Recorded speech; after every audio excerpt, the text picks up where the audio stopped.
जब मौतों की गिनती 300 पार कर चुकी हो और सरकार कहे इससे कोई बचा नहीं सकता, तब सवाल पूछने का वक्त आ जाता है।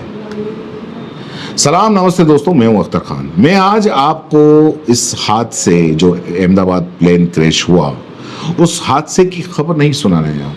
मैं आपको उस हादसे की भाषा के बारे में बताने आया हूं जो आजकल हमारे देश के जिम्मेदार मंत्री बोल रहे हैं।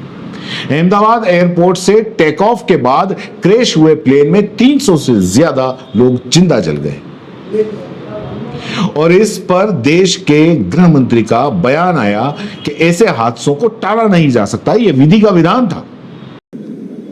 मैं एक बात जरूर कहना चाहता हूं कि ये एक्सीडेंट है, एक्सीडेंट को कोई रोक नहीं सकता,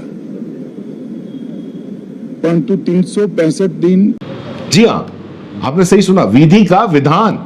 अब जरा सोचिए, अगर यह बात किसी विपक्षी नेता ने कही होती, क्या विपक्षी पार्टी ने कही होती, तो देश के हर चैनल पर ब्रेकिंग न्यूज का तूफान खड़ा होता।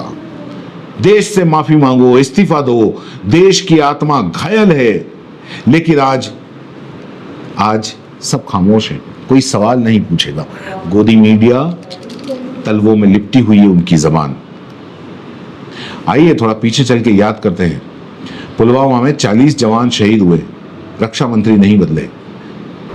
बालासोर रेल हादसे में 296 मरे, रेल मंत्री नहीं बदले। मणिपुर में 300 से ज्यादा मरे, 60,000 बेघर हो गए, मुख्यमंत्री।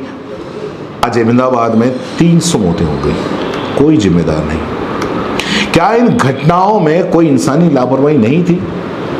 क्या भगवान ने इन सबको प्लान किया था? तो फिर सरकार किस बात की?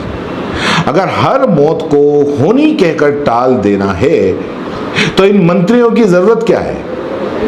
याद है प्रधान जी का वो 2013 का बयान, जब उन्होंने कहा था कि अगर कोई कुत्ते का पिल्ला भी गाड़ी के नीचे आकर मर जाए तो दुख होता है। आज 300 इंसान जलकर मर गए और आपकी सरकार कह रही है कुछ नहीं कर सकते, विधि का विधान है। क्या अब इंसानों की जान की कीमत किसी पिल्ले से कम हो गई है? अब सवाल सिर्फ हादसे का नहीं है, सवाल है जवाबदेही का। यह प्लेन कहां बना, किसकी देखरेख में उड़ान भरी, किसने एयर ट्रैफिक कंट्रोल किया, डीजीसीए क्या कर रहा था, एयरपोर्ट का सुरक्षा ऑडिट कब हुआ था? यह सबसे जरूरी है। जब हादसा हुआ तब जिम्मेदार कहां थे? अगर एयर इंडिया और टाटा के हाथ में है, अगर एयर इंडिया अब टाटा के हाथ में है, तो फिर मंत्रालय किस बात का है? क्या नागरिक उड्डयन मंत्री सिर्फ इवेंट में रिबन काटने के लिए हैं?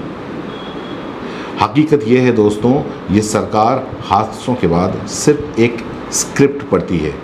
पहले दुख जताओ, फिर जांच का ऐलान करो और अंत में कह दो किसी को बचाया नहीं जा सकता, विधि का विधान है।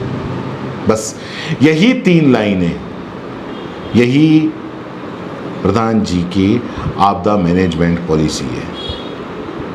पर जो लोग जल गए, उनके बच्चों से कोई जाकर पूछे कि क्या ये विधि का विधान था?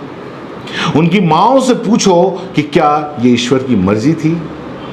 नहीं साहब, ये लापरवाही थी, ये अपराध है और इसके लिए जिम्मेदार कोई ना कोई तो है। ये देश गोदी मीडिया के कैमरों में नहीं, जनता की आंखों में जल रहा है। एक दिन जब ये आंखें सवाल पूछना शुरू करेंगी, तो फिर न देवगन बचेंगे, न गोस्वामी, न झूठी स्क्रिप्ट, न कैमरा एंगल। सवाल बस एक है, देश को कब तक यूं जलता देखेंगे आप? और कितनी लाशों के बाद आपकी सरकार जवाबदेही होगी? अगर आप अब भी नहीं बोले, तो याद रखिए, ये सवाल अगली बार स्टूडियो में नहीं, इतिहास की अदालत में पूछे जाएंगे। दोस्तों, यहीं तक, फिर आऊंगा आपके सामने। धन्यवाद।